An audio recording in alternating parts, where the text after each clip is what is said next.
Bismillahirrahmanirrahim. Alhamdulillahirabbil alamin. Allahumma shalli wa sallim wa barik ala Muhammad wa ala ali Muhammad. Allahumma anfa'na bima 'allamtana wa 'allimna ma yanfa'una wa zidna ilma wa barik lana fi ilmina warzuqna al-ikhlasa fil qawli wal 'amali kamila wa 'ilman nafi'an la yunsa wa tawfiqan da'ima wa sihhatan wa yaqinan wa 'afiyah. Allahumma iftah lana kulla khair. Allahumma kfina bihalalika an haramik wa aghnina bifadlika amman siwaka. Amin ya rabbal alamin. Alhamdulillah kaum muslimin rahimakumullah. Kita lanjutkan pembacaan kitab Al-Arba'un At-Tijaniyah, ringkasan dari Syu'abul Iman karya Kiai Haji Al-Ghazali hafizah rahimahullah ta'ala. Dan pada pertemuan yang lalu sudah kita bahas bab yang ketujuh, yaitu salah satu dari Syu'abul Iman adalah menegakkan imam atau khalifah atau amirul mukminin. Kemudian beliau melanjutkan pada bab yang ke-8, bab bina'il masajid, bab membangun masjid-masjid. Ini menurut saya seolah-olah beliau mengatakan bahwa tegaknya khilafah itu dimulai dari masjid-masjid. Karena sekarang khilafah tidak ada dan untuk membangkitkan kembali ini tidak mudah. Harus dipahamkan seluruh umat Islam bahwasanya khilafah itu termasuk satu kewajiban bagi umat Islam. Seluruh dunia dipimpin oleh satu orang khalifah. Nah, supaya paham seluruh umat Islam ini dipahamkan mereka dari masjid-masjid. Maka kalau dimulai dari masjid-masjid, kemudian semua jamaah masjid paham kewajiban khilafah ini, insya Allah semuanya nanti akan sepakat untuk menetapkan seorang khalifah di antara mereka. Maka ini kaitannya dengan bab sebelumnya, bina'ul masajid, membangun masjid-masjid. Qala Allah Azza wa Jalla, inna awwala baitin, sesungguhnya pertamanya rumah, wudi'a linnas, yang ditaruh untuk manusia, maksudnya untuk ibadahnya para manusia, lalladzi bi Bakkah, sungguh yang ada di Bakkah. Bakkah nama lain dari Makkah. Mubarakan, yang diberkahi oleh Allah, wa hudal lil alamin, dan sebagai hidayah untuk seluruh alam. Maka maksudnya Allah Subhanahu wa taala membangun masjid itu adalah sunnah dari Allah Subhanahu wa taala, sehingga kita pun membangun masjid sebagaimana yang dilakukan pertama kali oleh Allah Subhanahu wa taala terhadap Ka'bah di kota Makkah. Nah, di sini disebutkan wudi'a linnas, diletakkan untuk manusia atau dibangun untuk manusia. Tidak dijelaskan siapa yang meletakkan atau yang membangun. Makanya para ulama berselisih pendapat siapa yang pertama kali membangun Ka'bah ini. Ada yang mengatakan Nabi Adam alaihissalatu wassalam. Kemudian banjir di masa Nabi Nuh. Nah, ini pendapat yang rajih adalah seluruh bumi ini terkena banjirnya Nabi Nuh. Kemudian dibangun lagi oleh Nabi Ibrahim alaihissalatu wassalam. Jadi Nabi Ibrahim cuma mengulang saja, bukan memulai pertama kali. Dengan bukti Allah mengatakan wa idh yarfa'u Ibrahimul qawa'ida pada surat Al-Baqarah ya. Ingatlah ketika Nabi Ibrahim itu yarfa', mengangkat. Jadi Nabi Ibrahim bukan membangun pertama kali, tapi cuma mengangkat, meninggikan al-qawa'id, yaitu pondasi-pondasi. Berarti pondasinya sudah ada, kemudian ditinggalkan lagi oleh Nabi Ibrahim alaihissalatu wassalam. Dan dari sebab inilah salat di Masjidil Haram itu pahalanya lebih besar, karena dia adalah masjid yang pertama kali dibangun oleh Allah Subhanahu wa taala di atas muka bumi. Maka semakin lama masjid itu dibangun, semakin utama ibadah di sana. Karena itulah para salaf kalau mampir di satu kampung itu pasti yang dicari masjid paling lama, paling kuno. Kalau kita kan sebaliknya ya, masjid paling fresh yang mana, yang paling baru, yang paling menyenangkan, yang ada AC-nya, yang ada kopinya. Tapi kalau para salaf mereka pasti cari mana masjid yang paling kuno di kampung ini. Ini karena lebih kuno, lebih utama. Rasulullah SAW bersabda tentang Masjidil Haram, bahwasanya salatun fi al-Masjidil Haram, salat di Masjidil Haram, mi'atu alfi salatin, seperti 100.000 kali salat. Wa salatun fi masjidi, adapun salat di masjid saya yaitu Nabawi, alfu salatin, seperti 1000 salat. Wa fi Baitul Maqdis, adapun di Baitul Maqdis, 500 salatin, seperti 500 salat. Hadis riwayat Baihaqi dalam Syu'abul Iman. Maka mudah-mudahan semua kita bisa salat di 3 masjid ini. Amin ya rabbal alamin. Nah, ini kenapa kok salat di Masjidil Haram 100.000 kali salat? Karena dia pertama kali dibangun. Kemudian Kemudian Masjid Nabawi ini juga termasuk masjid kuno, sehingga pahalanya juga besar. Baitul Maqdis juga begitu. Sebenarnya Baitul Maqdis lebih awal dibangun daripada Masjid Nabawi. Tapi karena yang membangun Masjid Nabawi lebih utama, yaitu Nabi Muhammad SAW, sehingga fadilahnya lebih utama Masjid Nabawi daripada Masjid Al-Aqsa yang dibangun oleh Nabi Sulaiman alaihi salatu wassalam. Jadi kadang-kadang ada sebab yang lain yang menyebabkan pahala sholatnya menjadi lebih besar, tidak harus karena kunonya masjid tersebut. Kalau ada masjid kuno tapi jamaahnya cuma 2 orang, dengan masjid yang baru jamaahnya 1000 orang, kira-kira pilih mana, Pak? Pasti pilih yang ramai ya? Masjid Zayat nih, ramai. Nah, memilih masjid yang baru tapi ramai itu juga ada dalilnya. Wa ma kana aktsar fa huwa ahabbu ila Allah. Rasulullah bersabda, salatul rajul ma'ar rajul, salat seseorang bersama satu orang yang lain, azka min salatihi wahdah, lebih bagus daripada salat sendiri. Wa salatuhu ma'ar rajulain, salat bersama 2 orang, azka min salatihi ma'ar rajul, lebih utama daripada salat bersama 1 orang. Wa ma kana aktsar, mana yang lebih banyak, fa huwa ahabbu ila Allah, itu yang paling dicintai oleh Allah, maksudnya paling besar pahalanya. Jadi masjid kuno tadi isinya 2 orang, ini dia utama dari sisi lamanya. Adapun masjid baru ini isinya 1000 orang, ini lebih utama dari sisi jumlahnya. Nah sekarang mana lebih utama? Apakah yang jumlahnya ataukah yang kunonya? Nah saya nggak ngerti, karena ini masalah gaib. Tapi yang jelas masing-masing punya fadilah sendiri-sendiri. Yang satu fadilah kunonya, yang satu fadilah banyak jamaahnya. Nah kalau Masjid Nabawi dan Masjidil Haram ini jelas sudah kuno dan ramai lagi, sehingga tidak mungkin bisa dikalahkan dengan masjid-masjid yang lain. Hadisnya an Anas radhiyallahu anhu qala Rasulullah sallallahu alaihi wasallam, inna hadhihi al-masajid, sesungguhnya masjid-masjid ini la tasluh, tidak pantas li syai'in, untuk apapun, min hadzal baul, dari kencing ini, walal qadar, tidak pula kotoran.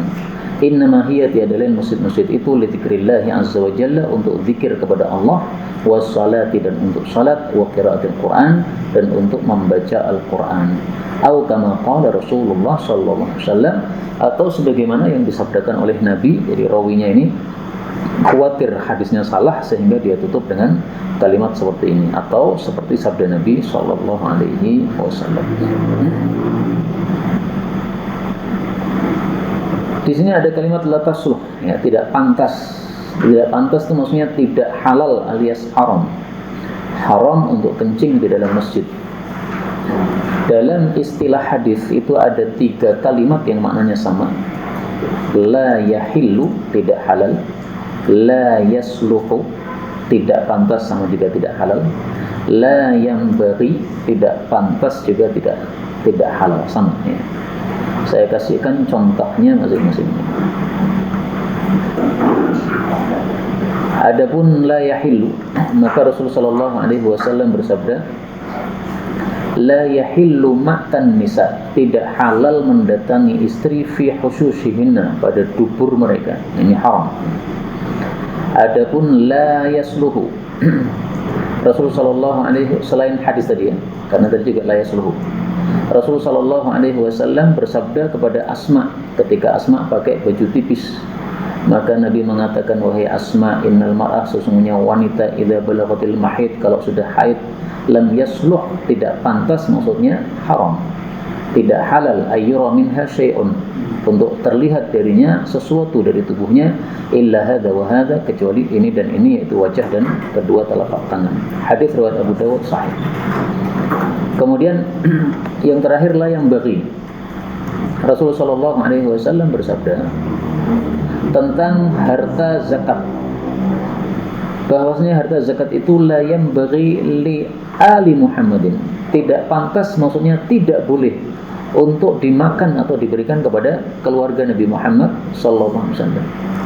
Demikian juga Nabi mengatakan la yang bagi hada, tidak pantas sutra ini lil muttaqin, bagi orang-orang yang bertakwa, maksudnya tidak halal. Orang bertakwa laki-laki pakai sutra haram. Nah, maka 3 istilah ini maknanya sama, la yahillu, la yasluhu, la yanbaghi. Kemudian al-baul ini jelas najis, Al-qadar ini kotoran yang sebenarnya tidak najis, tetapi tidak pantas untuk ditaruh di masjid. Maka misalnya ude-ude upil nih, kemudian ditaruh di bawah karpet masjid. Nah, ini tidak halal. La tasluh, tidak halal. Ada ya. Maksudnya? Apakah ada yang melakukan? Wallahu a'lam. Seandainya ada yang begitu, ude-ude upil kemudian ditaruh di masjid, haram hukumnya. La yasluh. Dalil keharamannya selain hadis ini, Rasulullah SAW bersabda, al-busaqu fil masjidi khati'atun, meludah di dalam masjid itu dosa. Wa kafaratuha, dan kafarahnya dafnuha, adalah menimbunnya. Hadis muttafaqun alaih. Nah, ludah ini kan sama dengan upil nih, tidak najis, tapi kan kotor, sehingga tidak boleh untuk ditaruh di masjid. Maka Nabi mengatakan khati'ah, dosa. Dan di sini Nabi mengatakan kafarahnya harus ditanam atau dikubur. Ini karena masjidnya masih tanah. Nah, kalau sekarang masjidnya sudah karpet, ya mestinya dipel atau dicuci karpet tersebut. Kemudian di sini Nabi menjelaskan bahwa masjid itu digunakan untuk zikrullah, salat, qiraatul Quran. Nah, di sini termasuk dalam bab menyebutkan sesuatu yang khusus setelah sesuatu yang umum. Zikir ini umum. Termasuk zikir adalah salat, ini juga zikir. Qiraatul Quran juga termasuk zikir. Nah, seperti ini istilahnya adalah zikru al-'ammi ba'dal khassi, menyebutkan yang umum setelah yang khusus. Yang umum ini zikrillah, kemudian yang khusus dua ini, salat sama qiraatul Quran. Nah, fungsi dari menyebutkan yang umum, zikrul khas, menyebutkan yang khusus, ba'dal 'am, setelah yang umum. Ini fungsinya untuk menunjukkan pentingnya sesuatu yang khusus tadi.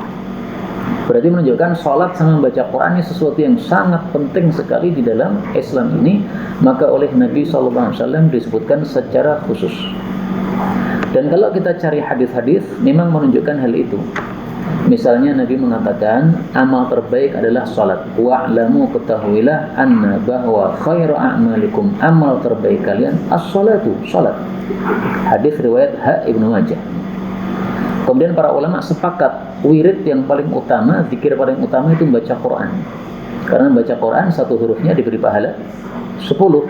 Rasulullah SAW bersabda, alifun ashrun, membaca alif dapat 10, walamun ashrun, lam 10, mimun ashrun, mim 10, fatilka salatun, berarti totalnya 30 pahala.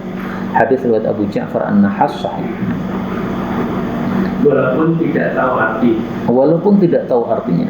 Kalau tahu artinya, pahalanya lebih besar. Karena berarti dia melakukan dua amalan, amalan membaca dan amalan tadabbur. Tadabbur itu juga amalan tersendiri. Karena itu saya teringat guru kami, Syekh Dr. Asyubri dari Saudi, beliau mengatakan kalau membaca Quran tolong niatnya dibanyakkan. Niat untuk membaca, niat supaya dapat satu huruf 10 pahala, niat untuk mengulang hafalan, niat untuk tadabbur, niat untuk mengamalkan isinya. Nah, kata beliau kalau niatnya banyak, ini pahalanya juga didobelkan oleh Allah Subhanahu wa taala, dibanyakkan oleh Allah Subhanahu wa taala. Dan niat banyak, pahalanya banyak, itu ada dalilnya. Rasulullah SAW bersabda, wa innama tiada lain likulli imri'in, masing-masing mendapatkan manawa, apa yang dia niatkan. Berarti kalau niatkan 5 dapat 5, niatkan 10 dapat 10, niatkan 1 juga 1 saja. Nah, sebagian orang nggak puas dengan dalil seperti ini kan nggak jelas. Baiklah, kalau pengen yang lebih jelas lagi, Rasulullah SAW bersabda, tawafuki, tawafmu bil baiti, di Ka'bah, wa sa'yuki, dan sa'imu di antara Safa dan Marwah, yakfiki, itu sudah cukup, li hajjiki wa umratiki, untuk haji plus umrah. Ini kan haji kiran lagi. Nah, haji kiran itu dia meniatkan dua, yaitu haji dan umrah, tapi digabung. Nah, kata Nabi, tawaf 1 kali dan sa'i 1 kali sudah cukup untuk 2 amal ini. Berarti ini menggabungkan niat bisa. Maka ini semuanya dalil yang sangat kuat menunjukkan bahwa boleh kita menggabungkan niat dan pahalanya didobelkan oleh Allah Subhanahu wa taala. Kemudian karena di sini adalah membangun masjid itu li dzikrillah, untuk zikir kepada Allah, maka beliau Kiai Ghazali rahimahullah menulis bab yang ke-9, bab ta'miril masajid, bab memakmurkan masjid. Jadi masjid tidak hanya dibangun, tapi dibangun untuk zikir. Nah, zikir itu ya salat, zikir itu pengajian, zikir itu ya macam-macam. Termasuk tadarusan, itu semuanya adalah zikir kepada Allah Subhanahu wa taala. Dan memakmurkan masjid ada dua macam sebagaimana dijelaskan oleh para ulama. Ada hissi, ada ma'nawi.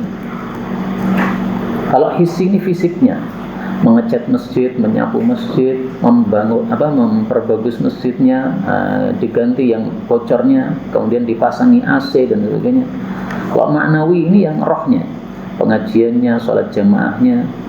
Tentu saja yang lebih penting adalah apa? Maknawi, tapi hissi juga penting.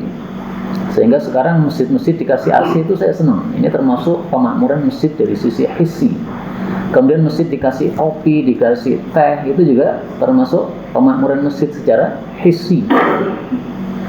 Nah, kalau masjid dikasih wifi, saya nggak tahu ya. Termasuk pemakmuran apa buat ini? Faktanya orang-orang jadi semangat datang, ya. Meskipun untuk apa? Nyantol wifi-nya tadi. Tapi minimal lah ya, kalau mereka datang ke masjid kemudian ada pengajian, akhirnya ikut pengajian, ini sesuatu yang sangat bagus sekali. Qala Allah Azza wa Jalla, maka tidak pantas lil musyrikin, bagi orang-orang musyrik, ayyamuru, memakmurkan masjid Allah, masjid-masjid Allah, syahidina ala anfusihim bil kufur, mereka menyaksikan terhadap diri mereka sendiri dengan kekafiran. Ulaika habitat a'maluhum, mereka gugur amal mereka, wa fin narihum khalidun, dan di dalam neraka mereka itu akan kekal. Jadi orang musyrik tidak boleh memakmurkan masjid. Maka orang musyrik mau menyumbang dana untuk masjid tidak boleh diterima. Karena kalau diterima berarti kita menyalahi ayat ini. Tapi ada cerita ada yang menyumbang dana umpama tegel. Kalau tegel dipasang tempat imam, jangan di WC. Oh, dia mewakafkan tegel begitu? Iya. Muslim ya? Mulai dibangun untuk tempat imam, bukan WC. Itu masalah wakaf itu ada kaidahnya. Al-waqfu ala syartil waqif. Ini kaidah dalam wakaf ya. Al-waqfu, wakaf itu ala syartil waqif, harus sesuai persyaratan dari pewakaf. Ini saya wakaf keramik untuk masjid, nggak boleh selain masjid. Ini saya wakaf laptop untuk pusat mengajar, maka saya harus untuk mengajar saja. Yang lain nggak boleh, karena sesuai dengan persyaratan. Sehingga kalau tidak sesuai persyaratan menyalahi kaidah wakaf. Nah, maka kalau dia mensyaratkan untuk mihrab, ya kita taruh di mihrab. Tetapi tadi ya, kalau dari sumbernya dari orang kafir, kita tidak menerimanya. Karena Allah mengatakan tidak pantas orang musyrik itu memakmurkan masjid-masjid Allah Subhanahu wa ta'ala. Dan ada hadis yang menguatkan maknanya. Rasulullah bersabda, inni nuhitu, sesungguhnya aku dilarang an zabdil musyrikin, dari hadiahnya orang-orang musyrik. Meskipun larangannya tidak sampai kepada derajat haram ya, karena buktinya Nabi juga pernah menerima pemberian dari orang-orang musyrik. Tapi kalau dari sisi masjid ini tadi jelas tidak bolehnya berdasarkan ayatnya tadi, maka lil musyrikin ayyamuru masajidallah. Demikian juga orang musyrik masuk ke dalam masjid tidak boleh hukum asalnya, karena mereka orang-orang najis, sebagaimana disebutkan dalam surat At-Taubah, innamal musyrikuna najas, tiada lain orang-orang musyrik itu najis. Fala yaqrabul masjidal haram, tidak boleh masuk masjidil haram setelah tahun mereka ini. Nah, ini apakah khusus masjidil haram? Diperselisihkan oleh para ulama. Tapi pendapat yang menurut saya lebih bagus adalah masjidnya secara umum. Karena masjid itu tempat mulia, sementara musyrik itu najis, berarti ke masjid manapun tidak diperbolehkan. Nah, kalau orang muslim masuk ke gereja, kalau ada larangan dari Allah, ya tidak boleh. Kalau tidak ada larangan, tidak masalah. Kita kan lebih mulia daripada mereka. Sehingga kalau mereka berlaku tidak boleh masuk ke kita, bukan berarti sebaliknya kita nggak boleh masuk ke mereka. Karena Islam itu unggul. Sehingga Islam tidak bisa diungguli. Sebagaimana sabda Nabi SAW, Al-Islamu ya'lu. Islam itu unggul, wala yu'la, tidak bisa diungguli. Nah, kalau mereka mengatakan bahwasanya kalian orang muslim tidak boleh masuk gereja kami, yaitu hak mereka, tapi secara hukum Islam sebenarnya tidak ada larangan kita masuk pada gereja. Hanya saja Sayyidina Umar memang tidak mau masuk ke gereja gara-gara adanya salib-salib. Saya carikan karena isakum. Ini hadis riwayat Bukhari. Waqala Umar, berkata Sayyidina Umar, inna la nadkhulu kana isakum, kami tidak mau masuk gereja kalian min ajrit tamathil, gara-gara patung-patung yang ada padanya. Wa kana Ibnu Abbas yusalli. Ibnu Abbas biasa salat di gereja illa bi'atan fiha tamathil, kecuali gereja yang ada patungnya. Jadi gerejanya sendiri sebenarnya enggak ada masalah. Kalau ada patungnya, ada salibnya, nah jadi masalah. Sehingga kita kalau masuk gereja ya patungnya dihancurkan dulu, baru kemudian kita sholat. Tapi kita mati duluan sebelum melakukan. Gambar. Kalau gambar diperselisihkan oleh para ulama, lebih bagusnya memang kita berhati-hati sehingga gambar-gambar makhluk bernyawa pun juga kita hindari. Jadi ringkasnya yang tiga dimensi itu sepakat para ulama nggak boleh. Tapi kalau gambaran tangan, ya gambaran, maka diperselisihkan. Yang tidak ada sebuah gambar tidak mati ada itu di WhatsApp dari masjid. Ya, nah itu berarti harus dicat dulu, ya, dibersihkan dulu. Karena kalau masih ada gambar-gambarnya, seolah-olah kita nyembah kepada gambar tersebut. Seolah-olah, nih, meskipun niatan kita tidak menyembah mereka. Nah, maka tasawur di sini, ya suar nih, ya gambar-gambar ini kalau yang tiga dimensi sepakat para ulama nggak boleh, tapi kalau yang gambar tangan maka ya sebagian ulama membolehkan, tapi lebih utamanya kita menggunakan yang hati-hati. Ya, alasan Umar tidak mau sholat ke masjid pada saat pembebasan Palestina juga karena dikhawatirkan nanti umat atau belakang itu nanti akan menguasai masjid kamu, gereja kamu sudah hancurkan. Sayyidina Umar ya? Iya. Iya. Ya, Sayyidina Umar memang Masya Allah, dia ketika menjadi khalifah kan meluaskan kekuasaannya ya, sampai ke gereja-gereja tersebut. Ya, akhirnya muncul fatwa tadi.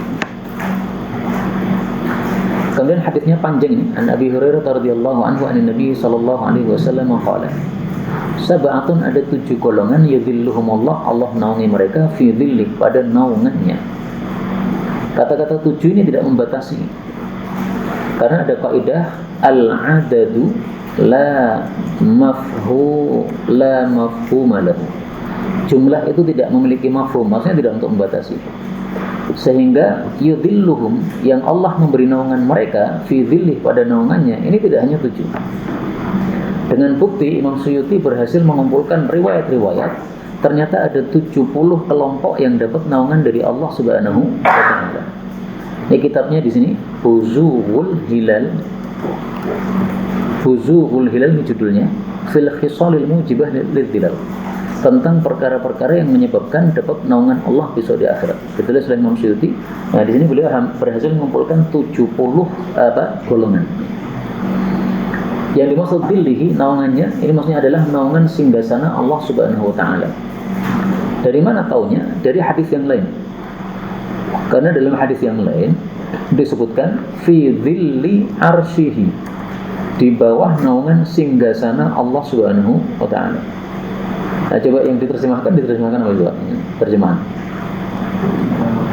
Tahta dhilli arsyih, di bawah naungan singgasana Allah.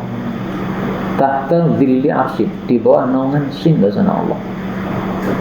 Tahta dhilli arsyih, di bawah naungan singgasana Allah. Maka di sini berlaku kaidah yang mengatakan al-hadis, hadis itu yufassiru ba'duhu ba'dan. Satu sama lain saling menafsirkan. Di bawah naungannya Allah, maksudnya naungan singgasana Allah Subhanahu wa taala. Yauma la dhilla, pada hari tidak ada naungan illa dhilluh, kecuali naungannya Allah. Karena matahari sangat panas di atas kita, sehingga kita perlu naungan. Itu di padang mahsyar. Yang pertama al-imamul adil, imam yang adil. Nah, imam itu ada 2 macam, ada imam kecil, ada imam besar. Ini para ulama sepakat mengartikan ini imam besar, yaitu khalifah atau amirul mukminin. Imam kecil ya imam salat, bukan itu yang dimaksud. Kemudian yang kedua, syabun, pemuda, nasya'a, yang tumbuh fi ibadati rabbih, di dalam ibadah kepada Allah Subhanahu wa taala. Nah, pemuda ini batasannya dari balik sampai dengan usia 40. Maka 41 sudah bukan pemuda. Panjenengan bukan pemuda, Pak. Mantan pemuda. Tapi ada perselisihan pendapat, Pak, tentang batas maksimalnya itu. Bisa dicari di sini nih. Ini namanya kitab Mu'jam Lughatil Fuqaha, kamus bahasa ahli fikih. Panjenengan tulis di sini syabab. Nah, di sini akan dijelaskan apa itu definisi syabab. Diperselisihkan oleh para ulama kita rahimahumullah taala.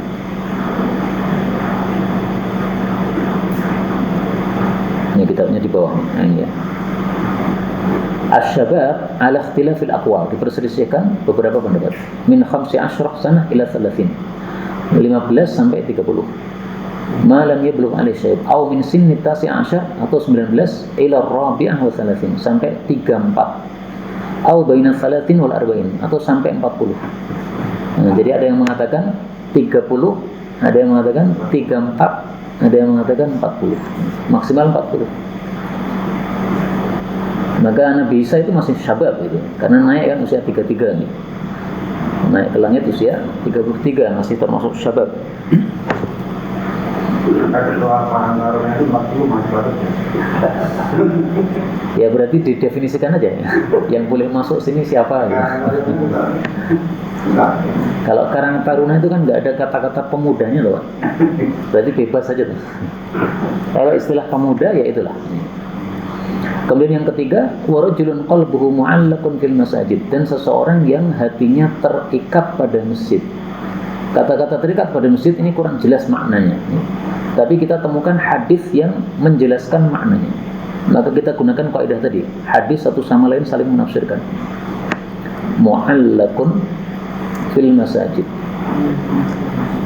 Nah, ini disebutkan mu'allaqun bil masjid, hatinya terikat pada masjid. Idza kharaja minhu, ketika keluar dari masjid, hatta ya'uda ilaih, sampai kembali lagi ke masjid.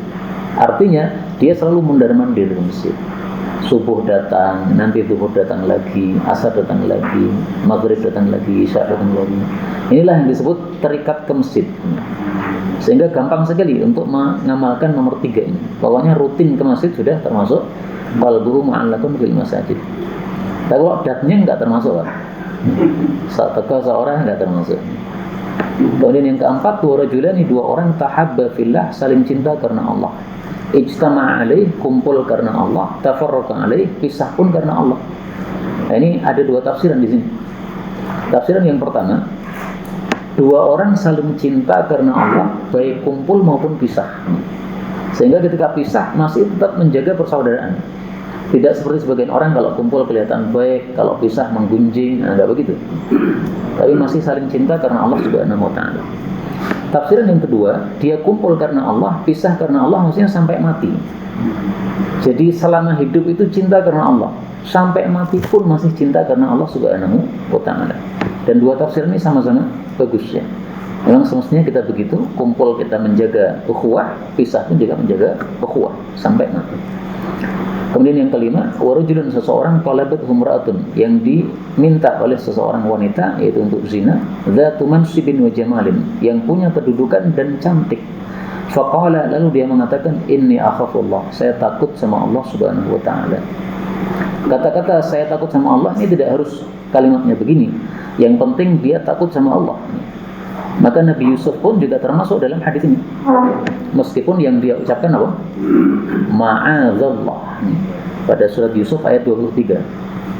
Wa qalat haytalak, Zulaikha mengatakan, ayo kemari zina. Qala, Nabi Yusuf menjawab, ma'adzallah. Nah, ma'adzallah bukan inni akhafullah, tapi maknanya sama. Sehingga ini yang penting tuh takutnya sama Allah, bukan kalimatnya harus sama. Mau ma'adzallah atau apapun kalimatnya terserah. Hanya saja ini syarat harus berlaku, yang dia punya kedudukan dan cantik. Sehingga kalau panjenengan diajak yang ireng dan panjenengan mengatakan saya takut sama Allah, enggak termasuk. Ini kafir ini. Apa? Kafir jenengan. Bukan, ini penjelasan dari guru saya, Syekh Walid. Kenapa? Karena di sini adalah qaidun mu'tabar. Qaid yaitu penjelasan mu'tabar yang mengikat. Jadi qaid itu ada yang mu'tabar, ada yang ghairu mu'tabar. Ada yang mengikat, ada yang tidak mengikat. Nah, di sini kata beliau qaidun mu'tabar. Laki orang itu ireng. Karena kalau orangnya hitam, negro, elek, panjenengan diajak, panjenengan menolak, itu bisa jadi bukan karena takutnya, Pak, tapi karena tidak tertarik. Nah, ini sudah cantik, kemudian punya kedudukan, kok menolak? Nah, itu semata-mata pasti karena takut kepada Allah. Bukan berarti kalau kita menolak yang negro itu berarti tidak ada fadilahnya, tetap ada fadilahnya. Tapi maksudnya nggak masuk yang di sini gitu. Kalau melakukan saja dosa. Melakukan dosa dan menolak berpahala.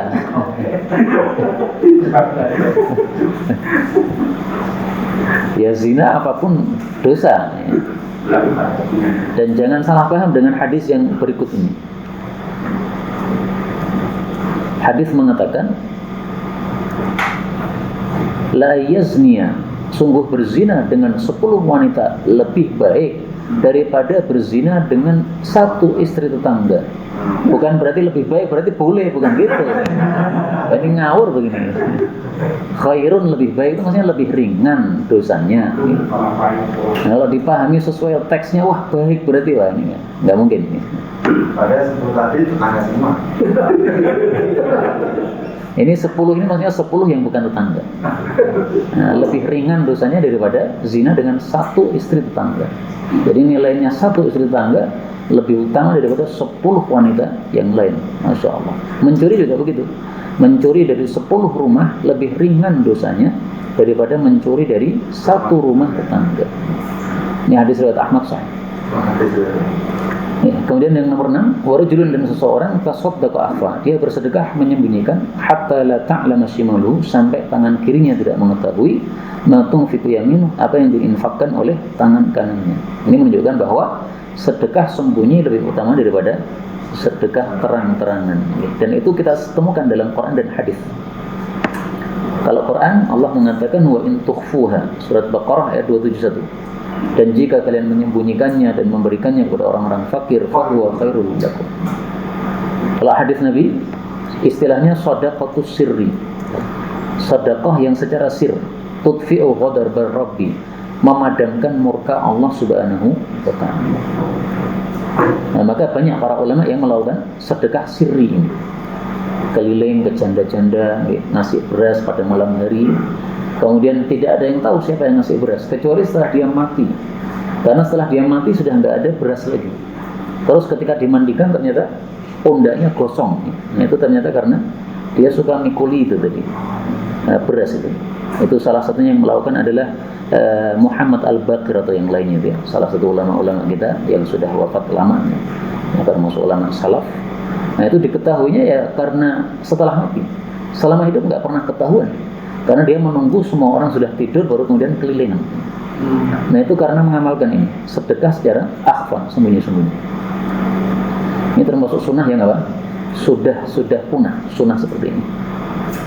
Tapi ya tidak harus begitulah. Amal yang lain yang penting kita sembunyikan, maka ini sesuatu yang baik.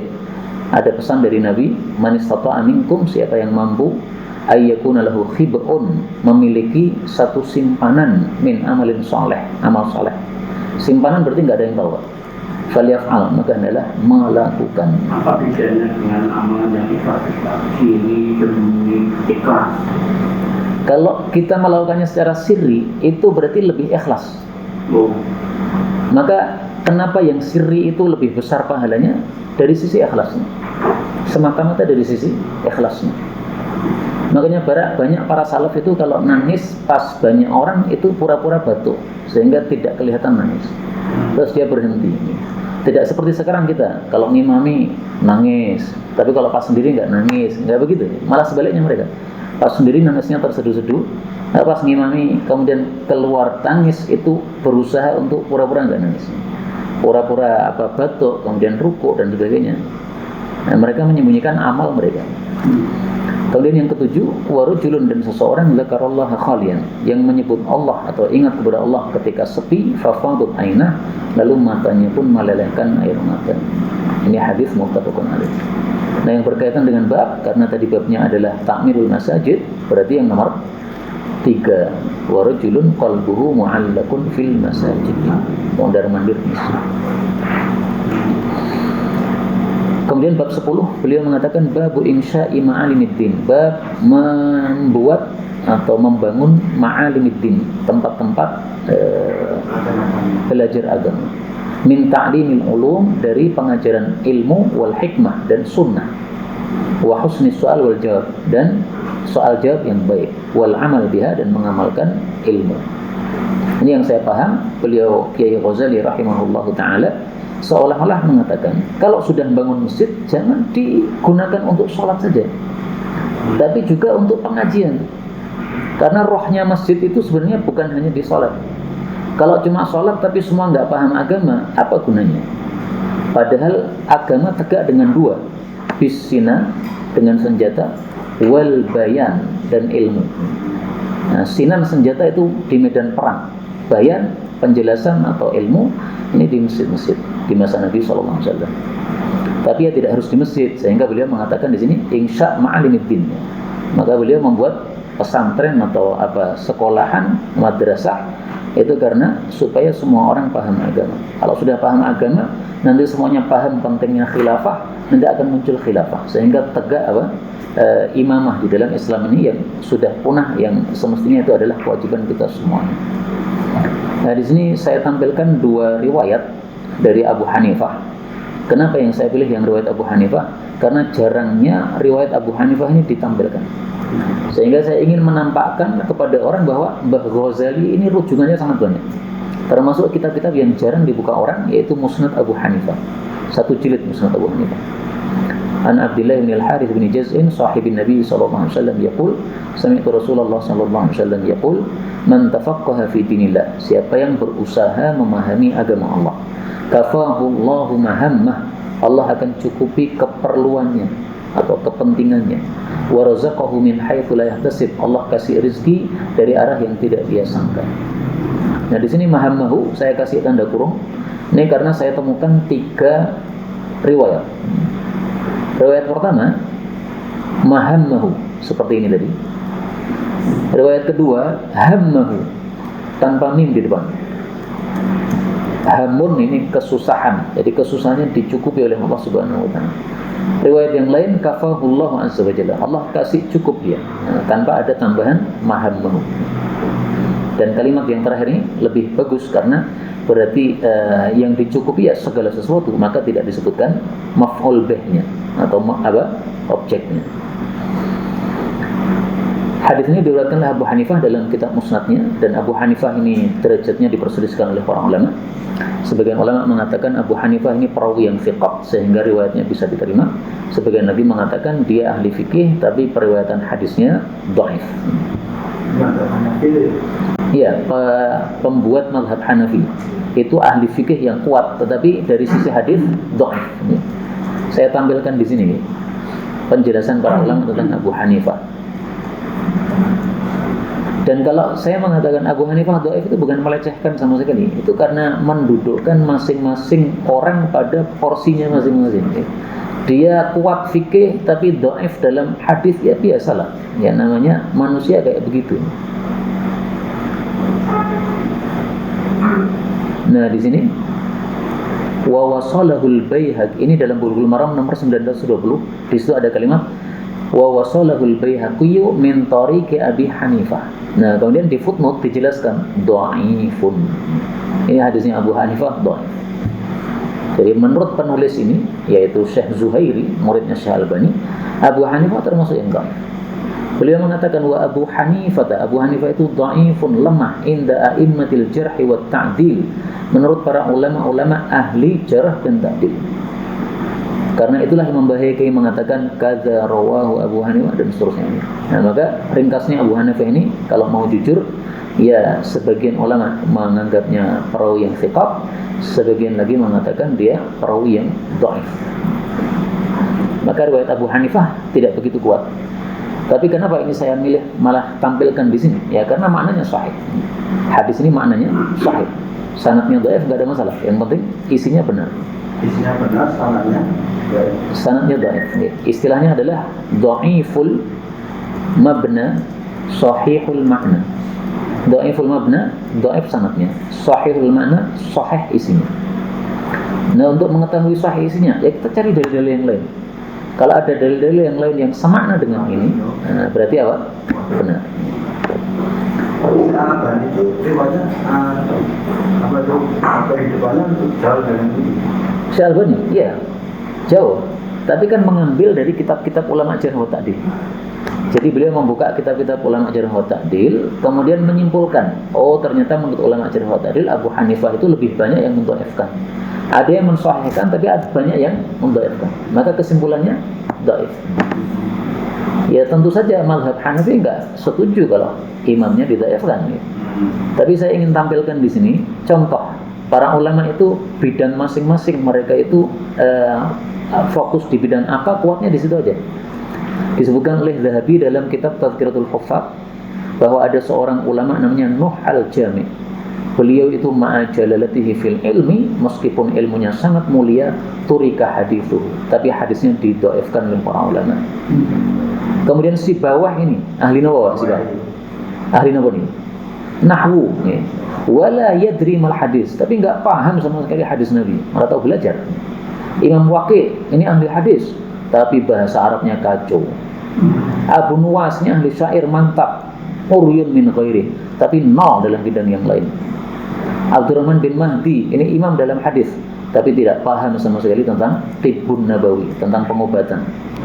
Muhammad, kenapa? Kan nggak harus. Ya nggak harus, tapi maksudnya itu setiap orang itu mahir di bidang masing-masing. Tidak ada yang sempurna. Nah, nggak ada yang sempurna. Sehingga kalau Abu Hanifah yang sangat terkenal namanya kok dhaif di dalam hadis, ya jangan marah gitu. Ya memang dia itu kuatnya di fikih. Sehingga kalau dhaif dalam hadis ya terima saja gitu. Meskipun itu imammu gitu maksudnya gitu. Maka saya munculkan di sini supaya orang nggak marah kalau Abu Hanifah didhaifkan. Karena dulu pernah dalam satu grup kumpulan para asatid itu ada yang marah, Pak. Kamu dhaifkan Abu Hanifah, kurang ajar kamu, nah, begitu. Oh jangan begitu, kita menilai sesuai dengan posisinya masing-masing. Gitu. Kalau para ulama ahli hadis menilai dia dhaif, ya sudah kita katakan dhaif. Muhammad bin Hasan ini ketua fikih, tapi qiraat nggak paham sama sekali. Hafiz yang kita baca qiraatnya, ini ilmu qiraatnya mantap, tapi talif fil hadis, dhaif sekali dalam masalah hadis. Kesimpulannya walil hurubi rijalun. Peperangan itu ada tokohnya masing-masing. Sehingga kalau Imam Abu Hanifah perangnya di fikih, tapi di hadis enggak pernah. Maka wajar kalau Abu Hanifah ini dhaif. Tapi tidak ada masalah ini Kiai Ghazali mengambil riwayat Abu Hanifah, mungkin karena untuk menampilkan bahwa ada riwayat-riwayat yang penting dalam Musnad Abu Hanifah, atau mungkin Imam Ghazali, Kiai Ghazali termasuk yang menilai Abu Hanifah thiqah, bisa jadi, wallahu a'lam. Kemudian riwayat yang kedua dari Ummi Hani radhiyallahu anha, Rasulullah sallallahu alaihi wasallam bersabda, "Ya Aisyah, wahai Aisyah, liyakun hendaklah menjadi syi'aruki, motto kamu, al-ilma wal Qur'an, ilmu dan Quran." Makanya ada ungkapan yang indah dari Aisyah tentang pentingnya ilmu ini. Dan dengan ini saya tutup karena sudah berapa ini? 45 menit. Aisyah mengatakan, "Idza ata alayya yaumun," kalau ada satu hari datang kepada saya, wala azdadu fihi ilman, di hari itu tidak tambah ilmu sama sekali, yuqarribuni ila Allah taala, yang menambah dekatku kepada Allah, fala burika li fi turu'i syamsi dzalikal yaum, berarti saya enggak dapat berkah pada hari tersebut. Ini perkataan Aisyah. Tidak ata alayya jika datang kepada kamu. Idza ata alayya yaumun, kalau datang kepada saya satu hari yang tidak saya bertambah ilmu padanya, yang ilmu itu mendekatkan kepada Allah, berarti tidak dapat berkah saya pada hari tersebut. Jadi Aisyah motonya harus nambah ilmu sesuai dengan pesan ini tadi. Liyakun syi'arukil ilm, hendaklah moto kamu adalah ilmu dan Quran. Iya, nambah harta, nambah istri enggak ada, Pak. Adanya nambah ilmu. Dan ini sudah 45 menit saya bicara. Maka sisa waktu kita gunakan untuk diskusi. Wallahu a'lam bishawab. Alhamdulillahirabbil alamin. Benarnya dari Allah, kalaupun ada salahnya fa astaghfirullahaladzim li wa lakum. Jadi pengertian kasus yang kita ketahui itu khas Allah dan mendapatkan nama itu seakan-akan itu ada matahari yang dekat terus tidak ada awan yang menutupi. Iya. Dan kita jawabannya adalah harus tadi ya.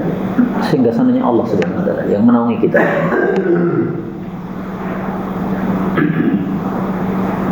Terus yang kedua tentang tadi yang punya itu berarti kan sanadnya aja. Kenapa Pak? Itu kan sanadnya. Abu Hanifah. Sanadnya. Bukan karena matanya. Bukan. Matan itu bahkan hadis palsu pun bisa-bisa isinya benar. Benar. An-nadhafatu minal iman itu enggak ada hadisnya. Sehingga kalau dikatakan hadis ya palsu. Tapi isinya ya benar. Terkenal. Termasuk itu hubul watan. Hubul watan minal iman lah itu ngawur itu. Itu dari pamir yang besar ini. Cinta tanah air termasuk iman itu enggak benar. Karena cinta tanah air itu adat manusia. Manusiawi, bukan sesuatu yang disuruhkan dalam agama. Jadi hadis itu enggak ada. Enggak ada. Ya ada tapi palsu. Ada tapi palsu. Tapi isinya salah gitu Pak. Jadi contoh hadis palsu yang isinya salah, hubul watan minal iman. Hadis palsu yang isinya benar, an-nadhafatu minal iman. Hubul watan minal iman. Ya, cinta tanah air termasuk iman. Itu tidak benar. Karena setiap orang pasti cinta tanah airnya masing-masing. Otomatis. Itu sudah manusiawi, bukan iman. Adapun kalau dimaknai bahwa kalau negaramu diserang oleh orang kafir maka belalah, nah, itu makna yang lain. Kalimat tadi hubul watan minal iman dengan makna yang umum ya sangat jelas salah di sini. Salah makna. Monggo kalau ada pembahasan. Dibangun masjid untuk zikir. Nggih. Zikir itu kadang-kadang maknanya menyebut, Nggih. kadang-kadang ingat. Nggih. Tadi sudah banyak menjelaskan tentang menyebut. Kalau ingat harus sunyi. Zikir memang bisa dimaknai dua, karena zikir itu pelakunya dua, lisan sama qalb. Ketika yang melakukan lisan berarti menyebut, ketika yang melakukan qalb berarti mengingat. Nah, para ulama mengatakan zikir yang paling utama ketika dua-duanya melakukan. Lisannya mengucapkan, hatinya mengingat. Karena sering kita baca Quran lisan saja, tapi hatinya embuh kemana. Nah, itu kurang bagus. Terus mengenai hadis tadi ya, nanti kita mengenai amalan yang tadi ya, amalan yang Wah, 7 tadi. bukan. Nanti mengatakan inilah satu hadis dan satu amalan yang itu ya. Apa Pak? Khiba yang apa ya? Oh, khibaun. Ya. Nah, itu Yang kan simpanan. Simpanan itu berarti ya 3 orang yang termasuk di dalam gua itu ya termasuk itu ya. Yang terjebak dalam gua itu loh. Itu enggak. Kita pastilannya kan dia beramal masing-masing itu. Tapi apakah dia menyimpan amalannya? Itu amalan biasa itu kan terlihat orang gitu. Dia mau zina kemudian diingatkan kemudian pergi. Berarti kan diketahui oleh orang tersebut, orang yang ya bukan termasuk ini sebenarnya. Kalau ini maksudnya kita beramal yang semua orang nggak tahu. Misalkan kita bangun setiap jam 1 malam, terus sholat sampai jam 2. Istri nggak pernah tahu. Sampai kita mati pun istri nggak tahu. Itu berarti khibuun. Tapi jangan dipraktekkan, oh berarti nikah tanpa beritahu. Ini bukan khibuun ini. Yang kata-kata Aisyah tadi. Priwon. Diulang lagi. Azdadu. Jadi khibuun itu petingannya itu saya. Iya. Amalan petingan tapi disembunyikan. Khibuun. Sampai meninggal itu tidak tahu sir. Sampai meninggal tidak tahu itu yang dimaksud khibuun. Tapi ya andaikan konangan ya, mudah-mudahan masih termasuk khibuun.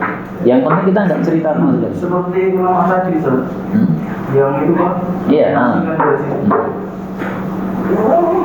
Amal soleh ya. Amal soleh yang tersembunyi, yang tidak ada yang tahu. Tidak termasuk intelijen, tidak termasuk. Nah, intel kan nggak ada yang tahu.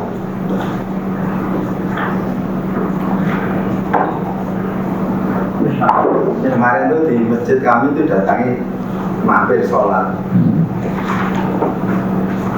Satu rakaat tuh baca surat Al-Mulk. Ya agak cepet itu. Sampai selesai terus Salat sendiri. berjamaah dengan Oh. mereka. Iya. Terus saat dia akan ketemunya dengan tetangga saya yang baru itu, Mas, sing imam ini siapa tuh Mas? Pak Anu, kamu ini Pak Dawomen. Itu bin Pak, bin intelijen Pak. Karena dia berobat jantung Pak. Nah memang kita nggak tahu ya, apa memang ya, tapi masalahnya bacanya ya benar gitu loh. Itu baca satu rakaat itu, satu surat itu loh. Sebenarnya memang sunnahnya satu rakaat satu surat, sunnahnya. Meskipun satu rakaat separuh surat juga boleh, tapi ini hadisnya yang menunjukkan lebih utama setiap rakaat satu surat. A'ti kulla suratin, berikanlah ke setiap surat hadzaha, bagiannya minar ruku' wa sujud, berupa ruku' sujud. Ini maknanya setiap satu rakaat yang ada ruku' sujudnya satu surat. Ini lebih utama. Makanya dulu salaf kalau sudah memulai surat itu tidak akan berhenti kecuali sampai selesai. Itulah rahasianya kenapa ketika Mu'adz ngimami surat Al-Baqarah salat Isya, terus makmumnya mundur. Karena kebiasaannya itu kalau sudah mulai ya udah sampai rampung. Kalau kita ngimami Baqarah kan nggak mungkin sampai rampung, Pak. Paling yang rukuk selesai. Nah, itu bedanya kita dengan orang dulu. Makanya langsung mundur dia. Wah, ini Mu'adz orang genah di Isya Baqarah. Rampung kayak apa? Nah itu memberatkan. Sekarang masih enggak Pak? Apa ya? Sisa-sisa yang Panjang-panjang gitu. Ya kalau sholat-sholat tertentu masih ada. Tapi kalau sholat yang harian mungkin sudah enggak. Pondok mungkin masih. Pondok mana Pak? Di Ibnu Abbas itu. Ibnu Abbas Klaten. Enggak lama, enggak panjang. Itu Al-Haqqah. Oh ya, itu Jadi panjang, panjang betul. Ini orang sampai Al-Baqarah kali. Juz 29. Iya, 30. Yang di Solo atau di Indonesia lah, ya di Indonesia yang paling panjang yang saya ketahui itu guru saya dari Malang, namanya Ustadz Sufyan Nur. Tapi kalau tarawih Ramadan itu dari jam 12 sampai jam 3 jam berarti.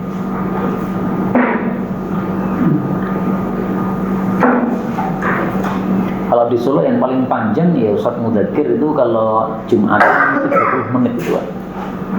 Khutbahnya 10 menit, terus salat Jumatnya 30 menit. Di sampingnya Masjid Ustadz Mudakir ada hotel itu.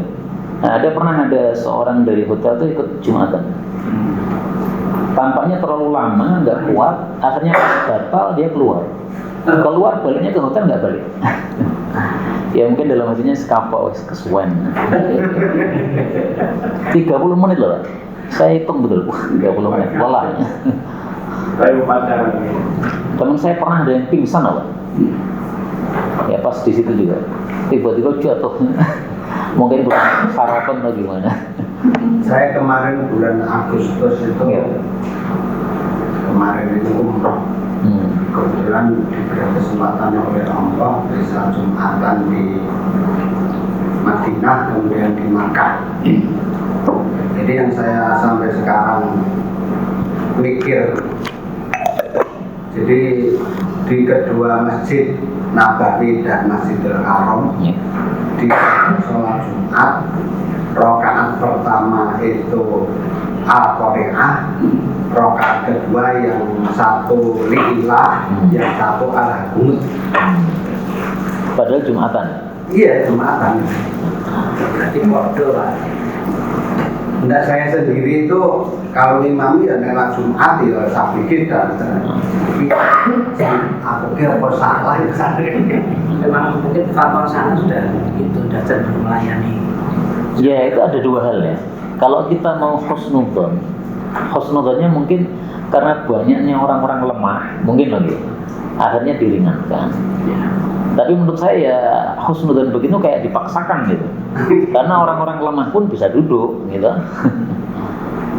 Ya ringkasnya begini, kita itu disuruh untuk qudwah kepada Quran hadis, tidak qudwah kepada Saudi. Saudi apapun yang dilakukan itu bukan jadi pedoman. Masjid Nabawi itu kan temboknya itu dengan warna-warni kan. Sementara di masa Nabi nggak boleh kayak gitu. Saya tampilkan ini. Perkataan Sayyidina Umar ketika menyuruh orang untuk mengecat masjid atau mewarnai masjid. Waqala, berkata Sayyidina Umar, akinnan nas minal matar, tutupi manusia dari hujan. Wa iyyaka an tuhammir, jangan diwarnai merah masjid, atau tusaffir, atau diwarnai kuning. Kenapa? Fataftinan nas, mengganggu orang-orang. Terus Ibnu Abbas mengatakan la tuzakhrifunnaha, betul-betul kalian akan hias-hias masjid sebagaimana dilakukan oleh Yahudi dan Nasrani. Nah, maka Masjid Nabawi kalau dipraktekkan dengan hadis ini sama sekali nggak cocok. Sehingga yang Nabawi sekarang bukan dalil ya tetap Quran hadis. Di Braso itu mana? Yang dinding apa itu emasnya kan di Braso sih. Begitu ya. Di Braso pakai apa itu lift yang berjalan itu naik turun itu, wah bersih aja dah. Iya. Berapa puluh orang. Nah, itu sudah masuk zakhraf tuh. Zakhraf, hiasan-hiasan. Jaga. Warnanya bermacam-macam juga. Bersih sekali jadi. Tapi kalau mau berwarna ya yang sewarna itu saja.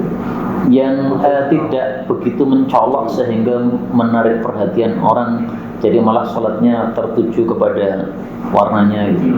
Jadi warna merah warna kuning tidak ada. Kalau beliau begitu. Nah ini yang saya paham, merah yang mencolok, kuning yang mencolok. Kalau ya kayak gini nggak mau toh. Ini kan biasa aja. Ya kuning kayak tai gitu lah, yang mencolok gitu, kurang menarik apa, yang bisa mengganggu lah. Apalagi itu mengejar hadiah ya. Hadiah apa? Itu Masjid Suronatan itu pernah mendapat hadiah agakan ini kudu dijak kayak kelenteng. Oh, Pernah, terus sekarang kembalikan biru. kalau itu kan kurang ngajar itu Pak nilainya. Kan nyuruhnya makan kelenteng kan, kurang ngajar kalau itu. Kuning sama itu pernah Masjid Suronatan anu aku karena dapat piala agakan. Nah ini ada penjelasannya nih. La tuzakhrifunnaha, kalian menghias, wa zakhrafah, dan disebut zakhrafah itu tazyin bidzahab wa ghairi. Kalau dihiasi dengan emas dan selainnya, emas, perak dan sebagainya. Nah sebenarnya nggak perlu begitu. Mungkin karena Allah itu mencintai keindahan. Allah mencintai keindahan, Ya. tetapi keindahan itu ditaruh di mana gitu Pak? Oh, Ya. Bukan terus sholat pakai baju yang warna-warni karena ini indah, enggak begitu. Sehingga rukuh-rukuh para ibu-ibu itu enggak sesuai sunnah. Iya, mestinya yang putih normal gitu. Biasanya kan pakai hias-hiasan gitu kan. Sampai orang yang di belakangnya pasti domplong hiasannya. Nah, itu enggak pas. Termasuk sekarang berbunga-bunga segala. Hadisnya tidak salah, Allah mencintai keindahan, tapi meletakkannya di mana? Jadi termasuk kubahnya nyaman. Oh, kubah emas nggak boleh, nggak boleh. Monas itu betul-betul masuk atau bukan Pak? Mas nasi. Emas nih? Iya. Nggak boleh ya. Kubah emas atau yang warnanya emas. Kalau warna emas nggak apa-apa. Kalau kubah emas betul, itu nggak boleh. Ada di dalam Riyadhus Shalihin ya. Dan ini sebagai penutup karena sudah jam 9. Terakhir nih kita Riyadhus Shalihin saya tampilkan. Wasairi wujuhil isti'mal wa tahrim isti'mali ina'i dhahab wal fiddah. Haram menggunakan wadah emas perak fi syurbi wal akli, untuk makan minum, taharah bersuci, wasair wujuhil isti'mal, dan semua macam-macam penggunaan. Bolehnya cuma hiasan saja untuk cincin nih. Laki-laki boleh tapi yang perak nih. Tapi kalau selain hiasan nggak boleh.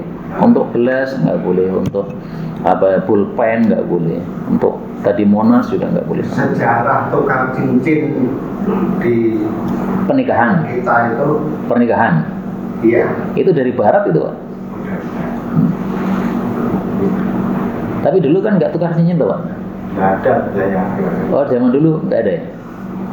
Malah orang-orang dulu aman gitu. aman. Terakhir Gimana? doa sholat setelah sholat duha itu yang Allahumma inna duha itu derajat hadisnya gimana? Enggak ada hadisnya yang saya temukan. Enggak ada. Kalau mau yang sahih itu dalam Adabul Mufrad, Rasulullah setelah sholat duha beliau membaca istighfar 100 kali, Rabbighfirli wa tub 'alayya innaka antat tawwabur rahim. 3 ini. Rabbighfirli wa tub 'alayya innaka antat tawwabur rahim. 100 kali dulu. Kalau mau yang sunnah, yang sahih. Nggih, monggo. Apa? Berpisah karena berpisah. Jadi ada 2 tafsiran ya. Cinta karena Allah baik ketika kumpul maupun ketika pisah, tetap menjaga ukhuwah. Tafsiran yang kedua, cinta karena Allah sampai pisah alias sampai mati. 2 tafsiran. Kan banyak di sini. Maksud berpisah itu apa dia itu diri karena perintah agama atau gimana? Ya misalnya kayak kita sekarang, ini kan lagi kumpul nih, cinta karena Allah. Nanti ketika pisah, jangan sampai kemudian kita menggunjing. Kalau menggunjing berarti sebenarnya nggak cinta karena Allah. Ngerasani.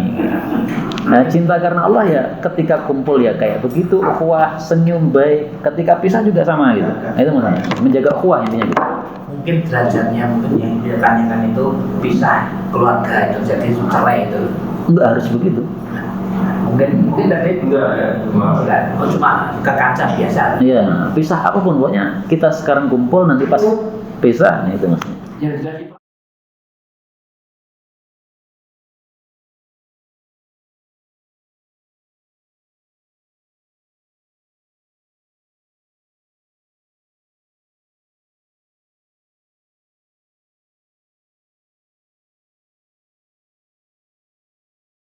Bismillahirrahmanirrahim. Assalamualaikum warahmatullahi wabarakatuh.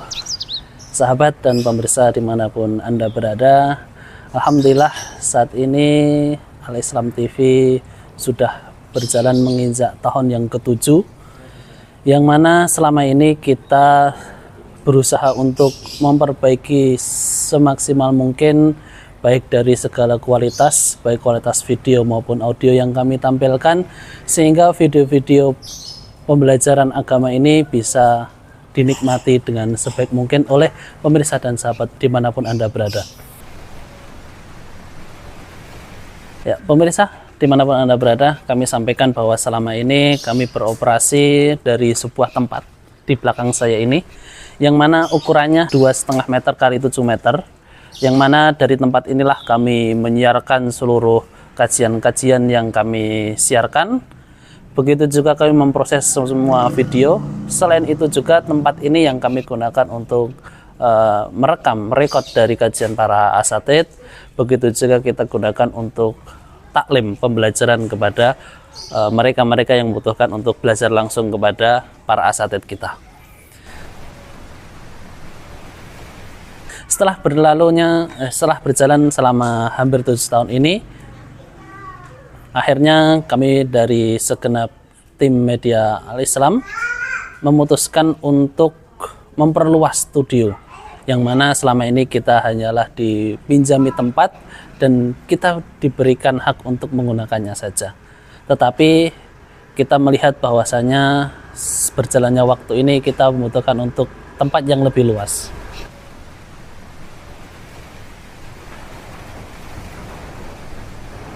Oleh karena itu, kami berniat bersama-sama bismillahirrahmanirrahim untuk membebaskan sebuah lahan dengan luas sekitar 100 meter dan beserta bangunan yang ada di atasnya, bangunan 2 lantai, yang mana insya Allah akan kita gunakan untuk kajian-kajian, untuk merekod, untuk merekam kajian dari para asatid kita dan menyiarkannya juga ke media kepada teman-teman sekalian. Sahabat sekalian, insya Allah di tempat yang baru nanti akan kita gunakan untuk daurah, diantaranya adalah mulazamah atau belajar secara mendalam dengan guru-guru kita.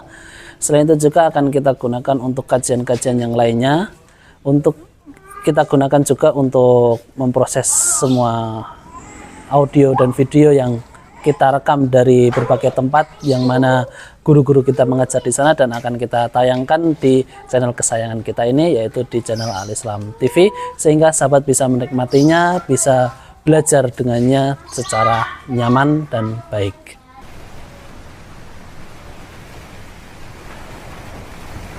Ya, demikianlah apa yang dapat saya sampaikan pada kesempatan kali ini. Monggo kita membuka kesempatan seluas-luasnya untuk sahabat sekalian. Kita bisa berpartisipasi baik dengan tenaga maupun harta kita, dan kesempatan ini masih terbuka luas untuk semuanya. Dengan nominal berapapun juga, silahkan bisa ditransfer langsung ke rekening Media Al Islam, dan barangkali butuh konfirmasi, silahkan nanti bisa menyampaikan konfirmasi ke nomor-nomor yang telah nanti akan kami cantumkan.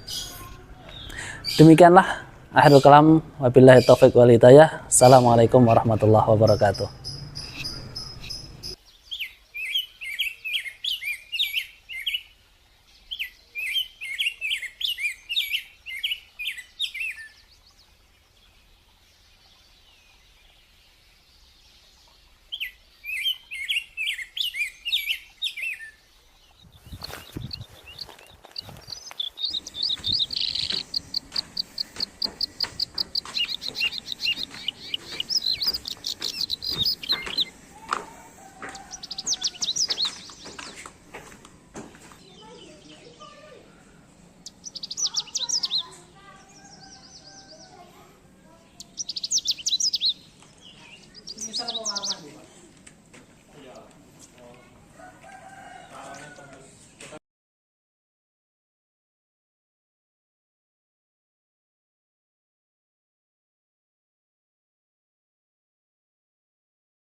Begitu hebatnya sedekah. Kalau dia membuat pondok ini yang bangun pondok, semoga panjang umur. Anda membangun pesantren, Anda membuat pesantren sekali seumur hidup Anda. Anda membesarkan pesantren, madrasah, masjid dan sebagainya untuk atau Anda mendidik orang-orang dengan bersedekah uang Anda. Maka sepanjang tempat itu digunakan untuk kebaikan, pahalanya mengalir kepada Anda. Alangkah indahnya. Beruntunglah Anda yang telah dipilih oleh Allah untuk berderma dan berjuang. Sebelum Anda meninggal nanti lalu ngomong, ya Allah hidupkan saya kembali nanti. Sudah kelewat, sudah mati. Tapi selagi masih hidup, berjanji ayo kita membuat sesuatu yang terus mengalir. Sering disebut dengan amal yang terus mengalir, amal jariah. Semoga kita dijadikan Allah ahli berderma. Yang tidak punya duit diberi kecukupan, yang sudah cukup diberi kesadaran, yang sudah sadar diberi kerinduan untuk lebih banyak lagi. Sebelum malaikat Israel datang, kita sudah punya tabungan besar yang terus mengalir dan mengalir pahalanya, sehingga kita terus naik pangkat.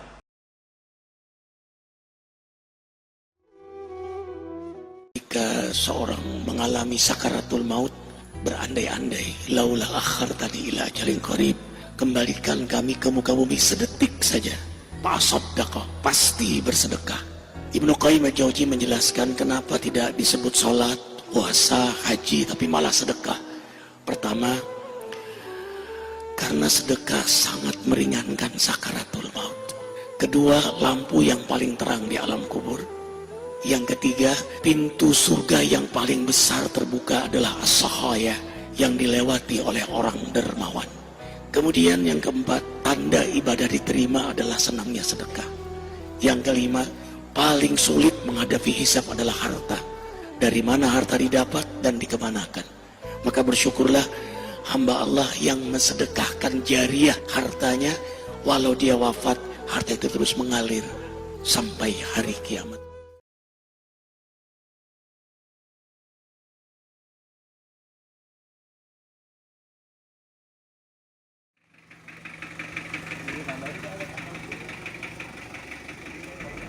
Perbanyak sodakoh, khususnya sodakoh air. Sodakoh air. Karena pernah sahabat Nabi Sa'ad bin Ubadah ketika bertanya kepada Rasul sallallahu alaihi wasallam, ya Rasulullah, inna ummi infalatat walam tusi, ibuku meninggal dunia belum sempat wasiat. Afa yanfa'uha idza tasaddaqtu anha? Apakah bermanfaat buat ibuku kalau aku sodakoh buat ibu? Kata, "Na'am," kata Nabi sallallahu alaihi wasallam. Ketika ditanya dalam kondisi lain, sodakoh apa yang paling baik? Qalal ma, sodakoh air. Maka coba kita cari tempat-tempat yang susah air, kita gali sumur di sana, kita bikin saluran air di sana buat ibu kita. Niatkan buat ibu. Siapapun yang berkelapangan harta dan orang tuanya sudah meninggal dunia, pastikan kalau kita berkelapangan harta, bangunkan 1 sumur, 2 sumur, 3 sumur, dan salah satu di antara pemegang saham sumur-sumur yang kita bor dan kita gali itu, salah satunya orang tua kita yang telah meninggal dunia, maka akan mengalir pahala tidak ada hentinya.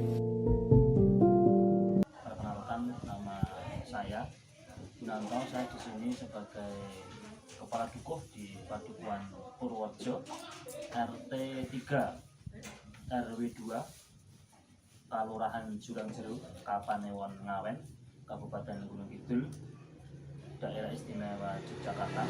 Yang pertama-tama kami mengucapkan rasa syukur alhamdulillah kepada Allah Subhanahu wa taala yang senantiasa telah memberikan kenikmatan yang sangat luar biasa kepada kami semua, kepada kita semua, sehingga kita bisa berkumpul dan kita bisa bersama-sama di majelis yang mulia ini.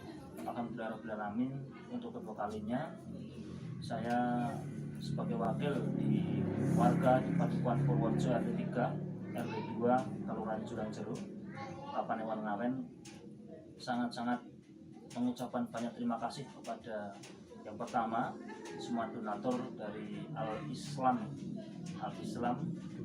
Peduli yang sangat luar biasa yang telah mempedulikan warga kami, wabil khusus di RT 3 RW 2 di Kelurahan Jurang-Jeru ini, yang sebelum kedatangan tim dari Al-Islam Peduli maupun dari donatur Al-Islam Peduli, warga di Padukuhan Purworejo khusus di RT 3 ini sangat-sangat memprihatinkan untuk persediaan air bersih.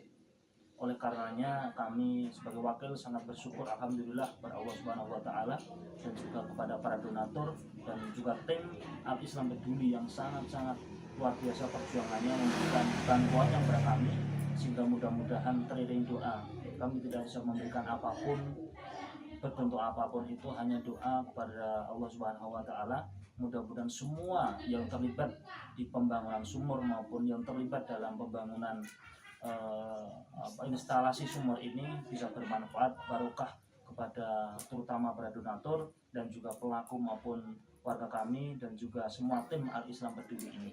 Mudah-mudahan kita semua selalu di lindungan Allah Subhanahu wa taala dan mudah-mudahan kita juga besok di yaumul akhir dikumpulkan Allah Subhanahu wa taala di surganya Allah Subhanahu wa taala. Amin ya rabbal alamin. Dari saya cukup sekian, tentunya kami mohon maaf yang sebesar-besarnya. Sekali lagi tidak bisa memberikan apa-apa kepada para donatur dan juga kepada para tim dari Al-Islam Peduli ini. Terima kasih. Assalamualaikum warahmatullahi wabarakatuh.